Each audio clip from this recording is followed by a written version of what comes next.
Devastated, and his family is obviously devastated. That family now leaning on Officer Durbin's fellow officers for support, their grief just too much to bear alone. I do want to let all the Euclid police officers that he would have took that bullet for anyone on them, because he truly loved all of them like brothers. This is love, this is family, this is what we need.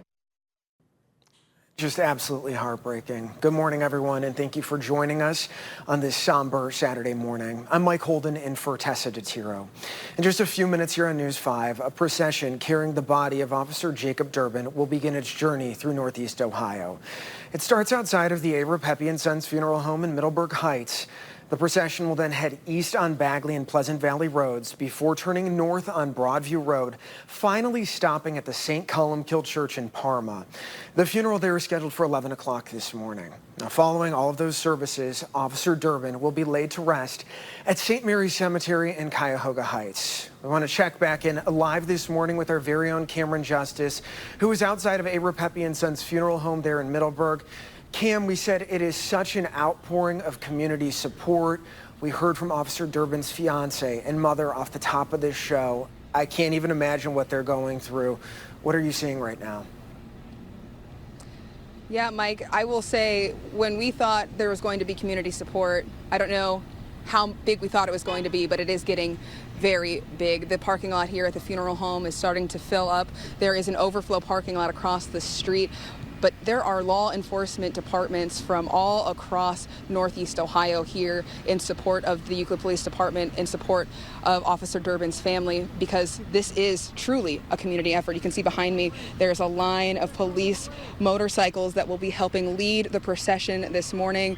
But these aren't just the only police officers here. There are first responders, fire departments, ambulance, all of these different agencies from across Northeast Ohio have shown up in support, and across the street, the community has shown up in support. There are people lined up with American flags, with blue line flags, truly here to support the Durbin family, to support the Euclid Police Department, to support law enforcement, because the family has asked for the support and they've gotten it. We'll hear from people later this morning about why they are here, why they felt it was important, and we'll show you as the procession begins. But right now, it truly is an overwhelming amount of support for this family, and I expect it to continue to grow as the morning goes on. Mike. And Cam, with your live shot right behind you, I mean, we see more cars pulling in. We see those officers standing in solidarity. To paint the picture, too, as we keep you live right here for a moment, this is a 23-year-old, first year on the job, a local guy who gave so much to this community. He was supposed to be getting married in the next month or two. His birthday coming up. You know, you feel for the family and his partners in this community. But I have to ask you, too, how are they ensuring that Euclid police officers are able to attend services as well? Is there some sort of game plan in place? How is that working? Yeah, the Euclid Police Department is able to be here in full force thanks in part to the Ohio State Highway Patrol and the Cuyahoga County Sheriff's Department. They are filling in for those shifts. They're monitoring calls for the next 24 hours, patrolling the city, making sure that everything goes smoothly for the city of Euclid while their police department is here in support of their fallen officer. So there's a lot of support happening here. And you said it, it's a 23-year-old, such a young life. Truly tragic, and that's why this community is felt so adamant about being here. They felt it was so important because things can happen at any time, they told me, and really this is so important for them because they know how tragic this is, not just for Euclid Police Department, for the family, for his fiance. So to have everybody here in these kinds of numbers is really, really big, Mike. Cam, 10:15 is when that procession will begin. It's going to go from Repepe right there all the way to St. Columkill in Parma. It's expected to take 20 minutes. However, with that volume of traffic and all of those officers, and we can't see it in your live shot, you pointed out there was a fire truck, a ladder truck with the American flag up top as well. So that is what's going on in that area. We appreciate your work. We know you're working to talk with family and friends and being respectful. So we'll check back in with you coming up here in about 10 minutes. Thank you. Now, Officer Durbin's funeral is happening as the nation commemorates Police Week, a time to remember fallen officers who gave all to the communities they have served. Yesterday, 6 local county, state, and federal agencies marched through the streets of Cleveland. Law enforcement officers were joined by family members of fallen officers for the parade down Lakeside. That was immediately followed by a memorial service to honor the promise to never forget those fallen heroes. Sherrod Brown also honored Officer Debrin on the Senate floor on Thursday, calling him and four other law enforcement officers, quote, brave, and that this quote is a reminder of the ideals we should be striving for. All right, switching gears now this morning as we get a live look outside here. Katie, we see traffic moving, free-flowing behind you.